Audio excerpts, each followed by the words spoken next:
మా పాయల శంకర్, మా ఎంపీ నగేష్ గారు, ఈ ప్రాంతంలో ఉండే మా నాయకులు అన్న హైదరాబాద్కే ఎయిర్పోర్టా, ఆదిలాబాద్కి ఎయిర్పోర్ట్ అక్కర్లేదా అని ఈరోజు కేంద్ర ప్రభుత్వంతో మోడీ గారితో మాట్లాడినాం, రామ్మోహన్ నాయుడు గారితో మాట్లాడినాం, రాజ్నాథ్ సింగ్ గారితో మాట్లాడినాం. తొందరలోనే వీలైతే జూన్ 2 తారీఖు లోపల ఆదిలాబాద్ లో ఎయిర్పోర్ట్ ప్రారంభోత్సవానికి శిలా పలకాన్ని వేసే బాధ్యత వేదిక మీద ఉన్న మిత్రులం అందరం తీసుకుంటాం. మరి ఎయిర్పోర్ట్ వస్తే మరి అది నడవాలంటే కూడా మనకు ప్యాసింజర్లు ఉండాలి కదా. అందుకే ఈనాడు ఈ ప్రాంతాన్ని పర్యాటక కేంద్రంగానే కాదు, ఈ ప్రాంతాన్ని ఒక పారిశ్రామిక కేంద్రంగా మార్చాలని ఆదిలాబాద్ ప్రాంతంలో వేలాది ఎకరాలలో గొప్ప పారిశ్రామిక వాడ, దేశంలోనే అతిపెద్ద పారిశ్రామిక వాడను ఆదిలాబాద్కు మంజూరు చేసి ఈ ప్రాంతంలో ఉండే ఆదివాసీ గిరిజన బిడ్డలకు, చదువుకున్న నిరుద్యోగ యువకులకు ఉద్యోగ ఉపాధి అవకాశాలు ఇప్పించడానికి, ఈ ప్రాంతంలో పారిశ్రామిక వాడను ప్రారంభించడానికి తొందరలోనే మీ దగ్గరికి వస్తాను. దానికి సంబంధించిన భూసేకరణ ప్రక్రియ వేగంగా సాగుతుంది అని నేను చెప్పదలుచుకున్నాను. అదేవిధంగా అన్ని జిల్లాలలో యూనివర్సిటీలు ఉన్నాయి, ఆదిలాబాద్ జిల్లాలో యూనివర్సిటీ లేదని మా ఎన్ఎస్యుఐ అదేవిధంగా విద్యార్థి యువకులు చాలామంది అడిగినారు. ఇప్పటికే ప్రభుత్వం నిర్ణయం తీసుకున్నది, ఆదిలాబాద్కు యూనివర్సిటీ ఇవ్వాలని. ఆ యూనివర్సిటీకి సంబంధించిన భూసేకరణ, దానికి సంబంధించిన విషయాలతోని తొందరలోనే ఆదిలాబాద్కు యూనివర్సిటీ ఇవ్వడమే కాదు, ప్రారంభోత్సవ కార్యక్రమానికి ఈ ప్రాంతానికి నేను వస్తానని నేను తెలియజేయదలుచుకున్నాను. అదేవిధంగా మిత్రులారా, ఇవాళ పొద్దున బాసర సరస్వతి మందిరానికి వెళ్ళినాం. తెలంగాణనే కాదు, దేశం నలుమూలల నుంచి చిన్నపిల్లలకు అక్షరాభ్యాసం చేయించడానికి ఆ తల్లిదండ్రులు సుదూర ప్రాంతాల నుంచి ఇక్కడికి వస్తుంటారు. ఆ మందిరం విస్తరించాల్సిన అవసరం ఉన్నది. మందిర ప్రాంతంలో మౌలిక వసతులను పెంచాల్సిన అవసరం ఉన్నది. ఈరోజు నా మనవడి ఈరోజు అక్షరాభ్యాసం కూడా మీ జిల్లా బాసరలో సరస్వతి ఆలయంలో ఈరోజు ఉదయం అక్షరాభ్యాసం చేయించి ఈ ఆదిలాబాదు ప్రాంతానికి ఉన్న ఒక పవిత్రతను ప్రజలందరికీ తెలియజేసే విధంగా ఒక ప్రయత్నం చేసినాం. ఇవాళ బాసర ఆలయాన్ని విస్తరించడానికి 225 కోట్ల రూపాయలు ప్రాథమికంగా మంజూరు చేసి ఈరోజు బాసర ఆలయాన్ని విస్తరించే పనులను ప్రారంభించుకున్నామని చెప్పడానికి నేను చాలా సంతోషాన్ని వ్యక్తం చేస్తున్నా. ఇంకా బాసర ఆలయాన్ని విస్తరించడానికి ఇంకేమైనా అదనంగా నిధులు అవసరమైతే కూడా ఆ నిధులనిచ్చి దేశంలోనే బాసర సరస్వతి ఆలయం ఒక గొప్ప ఆలయంగా తీర్చిదిద్దడానికి ఈనాడు మన ప్రభుత్వం కట్టుబడి ఉన్నది. దాన్ని విస్తరించే బాధ్యత ఈ ప్రభుత్వం తీసుకుంటుంది. అదేవిధంగా పెద్దలు ప్రేమ్ సాగర్ రావు గారు సత్యనారాయణ స్వామి మందిరం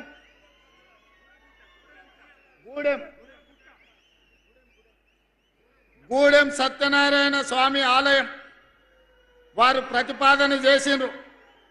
మిత్రులు ప్రేమ సాగర్ రావు గారి అభ్యర్థన మేరకు మా మిత్రులు బట్టి విక్రమార్క గారికి నేను విజ్ఞప్తి చేస్తున్నా.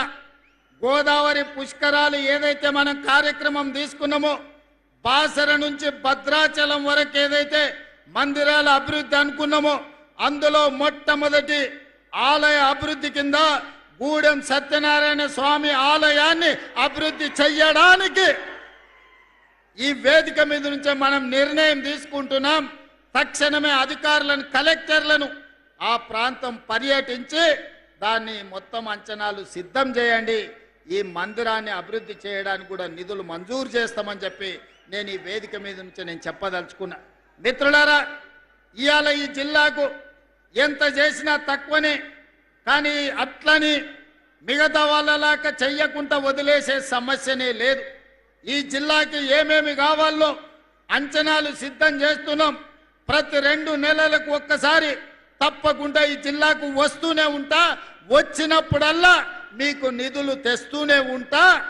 ఆనాడు కొట్లాట కోసం, ఒక స్ఫూర్తి కోసం ఈ ఆదిలాబాదునే ఎన్నుకున్నాం నేను, మిత్రులు బట్టి విక్రమార్క గారు. ఈనాడు కూడా తెలంగాణ అభివృద్ధిని ఆదిలాబాదు ద్వారానే ప్రపంచానికి చూపించాలి. గోదావరి జలాలను ఒడిసి పట్టాలి, ఈ నేలను సస్యశ్యామలం చెయ్యాలి, ఈ ప్రాంతాన్ని అభివృద్ధి పదం వైపు నడిపించాలి. దానికోసం మీ అందరి సహకారం కావాలి. ఇవాళ మా ప్రభుత్వానికి ఇందిరమ్మ ఇండ్లు ఇచ్చినా, సన్న బియ్యం ఇచ్చినా, ఉచిత కరెంట్ ఇచ్చినా, ఇంటికి ఉచిత కరెంట్ ఇచ్చినా, రైతు రుణమాఫీ చేసినా, రైతు భరోసా ఇచ్చినా, షాదీ ముబారక్ ఇచ్చినా, కళ్యాణ లక్ష్మి అందించినా, ఏ కార్యక్రమం చేసినా పేదవాడి కళ్ళల్లో ఆనందం చూడాలి. మేము పాలకులం కాదు, ప్రజలెన్నుకున్న సేవకులం, ప్రజలకు సేవ చెయ్యాలన్న ఆలోచనతోనే మీ ముందు నిలబడ్డం. అందుకే మిత్రులారా, ఆదిలాబాద్ మీద ఈనాడు మాకున్న ప్రత్యేకమైన అభిమానం మీ గుండెల నిండా ఉన్నది కాబట్టే ఎర్రటెండలో కూడా వేలాది మంది, ముఖ్యంగా ఎడమ వైపున చూస్తే మా ఆడబిడ్డల్ని చూస్తే నా కడుపు నిండింది, ఆకలి కూడా మాయమయ్యింది. ఎందుకంటే ఇంతమంది ఆడబిడ్డలు ఆశీర్వదించడానికి వస్తే ఇక ఎవరు ఎదురొచ్చినా ఎవరినైనా ఎదుర్కొనే ధైర్యం వస్తుంది. అందుకే మా అక్కలకు ఆయల్లా ఇందిరమ్మ చీరలు ఇచ్చినాం, పాలపిట్టలాక మా అక్కలు కట్టుకొని వచ్చారు. ఈసారి మళ్ళా కొత్త చీరలు చిలకపచ్చ రంగుతోని మా ఆడబిడ్డలు చిలకల లెక్క మంచిగా ఉండాలి, ఇంటాయన కూడా సంతోషపడాలి, అబ్బా మా ఆవిడ ఎంత అందంగా ఉంది చీర కట్టుకుంటే అని. మళ్ళీ ఇందిరమ్మ చీరలకు ప్రణాళికలు సిద్ధం చేసినాం. ఈసారి చిలకపచ్చ చీరలు ఇవ్వాల్సిందిగా మా బట్టి విక్రమార్క గారికి నగదు మంజూరు చేయాల్సిందిగా ఆనాడు పాలపిట్ట రంగు ఇచ్చినాం. ఈసారి చిలకపచ్చ రంగులో మా అక్కలందరినీ నేను చూడదలుచుకున్నా. మీరు ఆ నిధులు కూడా మంజూరు చేయాలి. ఇదే ఆడబిడ్డలకు మనం పెట్టే చీర మన పుట్టింటి ఆడబిడ్డకు పెట్టే సారెలాగా ఉండాలి. నువ్వు ఏమిచ్చినా ఆడబిడ్డకు సంతోషం ఉండదు, కానీ పుట్టింటోళ్ళు పెట్టిన చీరను జాగ్రత్తగా అలమారిలో దాచిపెట్టుకొని పండుగ పూట కట్టుకుంటుంది. ఏమక్క అవునా? అది అగ్వదైనా సరే, కానీ ఈ పుట్టింటోళ్ళు పెట్టిరు కాబట్టి దాన్ని జాగ్రత్తగా పెట్టుకుంటాం. అట్లనే ఇవాళ మీ సోదరుడు పుట్టింటి నుంచి మళ్ళా మీకు ఇందిరమ్మ చీర సారె రూపంలో మళ్ళా పెట్టడానికి మొత్తం తయారు చేస్తున్నాం. ఇగో బట్టి గారు మనకు 100 కోట్ల రూపాయలు నిధులు కూడా ఇస్తా అన్నాడు. మళ్ళా డిసెంబర్లో మా అక్కలకు చిలకపచ్చ చీరతోని మా ఆడబిడ్డలను అందరిని కూడా గౌరవించుకునే సాంప్రదాయాన్ని ముందుకు తీసుకెళ్దాం. అదేవిధంగా గోడెం నగేష్ గారు చెప్పిన మా ఊర్లో క్రీడా పాఠశాల పెట్టినాని, ఈనాడు గంజాయి డ్రగ్స్ పబ్బులు అని తిరుగుతున్నారు యువత, పెడ మార్గాన చెడు మార్గాన పోతున్నారు. వాళ్ళందరినీ మత్తు బాట వదులురా, మైదానాల బాట పట్టురా అని చెప్పి ఇవాళ పిల్లలకు ఒక స్ఫూర్తి నింపడానికి మేమే క్రీడా మైదానాలకు వెళ్ళడమే కాదు, మన ఎమ్మెల్యేలకు కూడా ఎమ్మెల్సీలకు కూడా మన ఆటల పోటీలు పెట్టినాం, మొత్తం పెద్ద ఎత్తున నిర్వహించినాం. అందుకే ఇవాళ ప్రపంచ దిగ్గజమైన మెస్సీని ఫుట్బాల్ ఆడటానికి మన రాష్ట్రానికి తెచ్చినాం.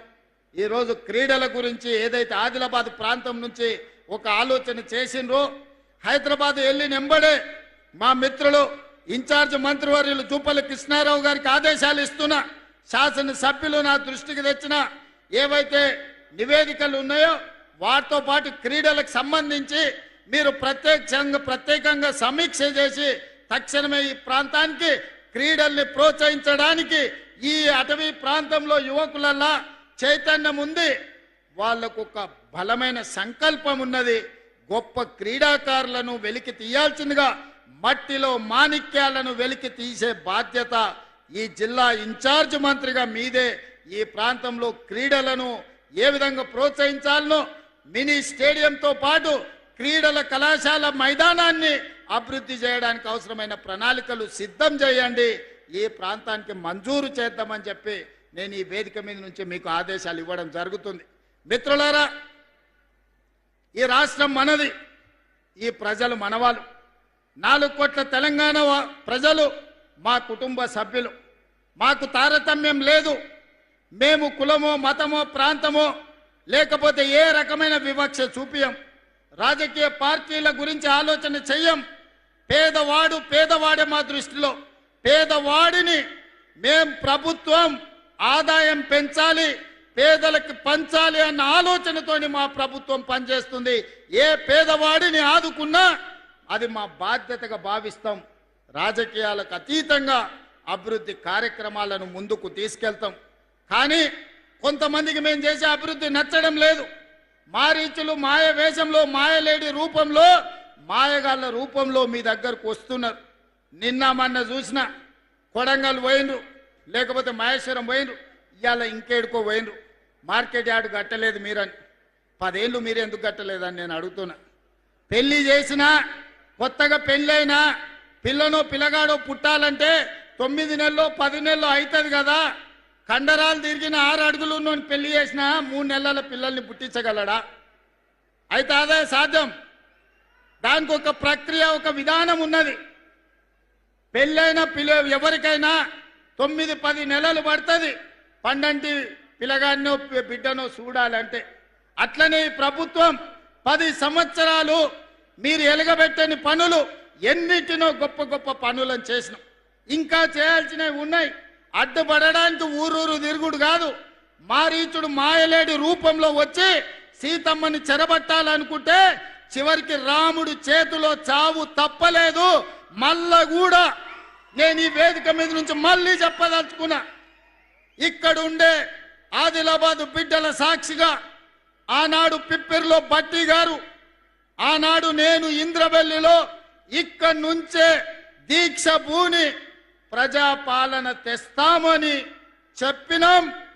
ఇచ్చిన మాట ప్రకారం ప్రజాపాలన తెచ్చినాం.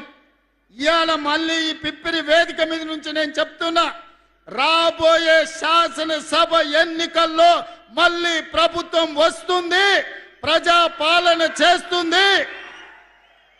2034 లోపల ఆదిలాబాదు అత్యంత అభివృద్ధి చెందిన పర్యాటక కేంద్రంగా, పారిశ్రామిక వాడగా, విద్యా కేంద్రంగా తీర్చిదిద్దే బాధ్యత మా ప్రభుత్వం తీసుకుంటుంది.